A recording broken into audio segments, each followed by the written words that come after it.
Okay, in this part we want to check live server. We want to see what it is used for, and we also want to install it on our Visual Studio Code to see how it can help us and see its features. Now let's go and do it. As you can see, I have already created a folder named test live server. There is a file inside it called index.html, which I will open normally. See, after a double click, it will be opened in our browser. There is a text and a background. What I will do next is that I will open this project with Visual Studio Code, which we installed earlier. To do this, select Open with Code.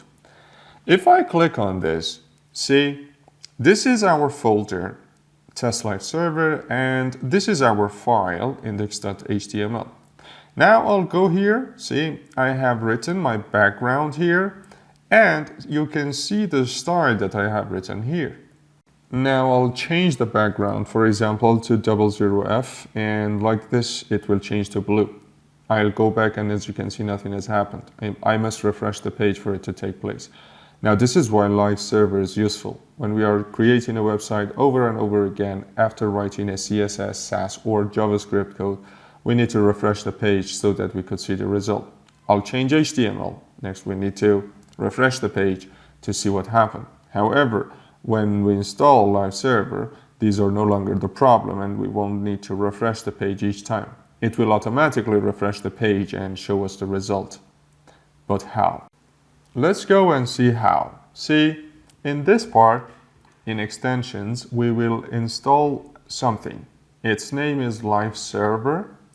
Here we will install live server. Let's wait for it to install. Okay, now we'll go here. What is it used for? What does it do? Here, I'll right click. And you can see a new option, which is open with live server. I'll open this. See, for this one, we double clicked it to open, and you can see its address here, see users and Cheetah Academy. However, here, this has been opened using a host. It is using a local host, and it is live. So these two are different. Let's check the difference. If I change the color of this, for example, 0F0, which is green, and go back, as you can see, the one which is live shows that the color has changed, but the one that is not live, that is the first one, hasn't changed. If I refresh the page, it will show the change. This one changes by refreshing, and this one doesn't need it.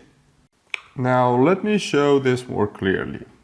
I'll move this here, see?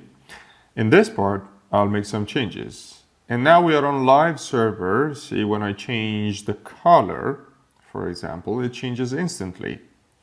I'll write an H2 tag here, and it instantly adds this here to this part without refreshing here.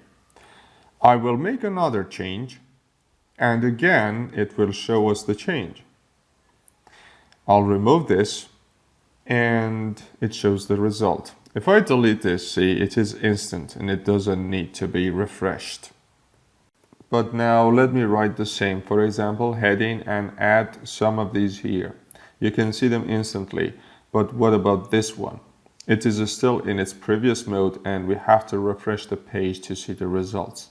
So the advantage of using the live server is that we can do everything we want and see the result without the need to refresh the page, like this. We will remove this, and it instantly displays the result without any delay, and we don't need to refresh the page over and over again like this one here, which needs to be refreshed to see the results. And that is it for the cool and useful live server extension.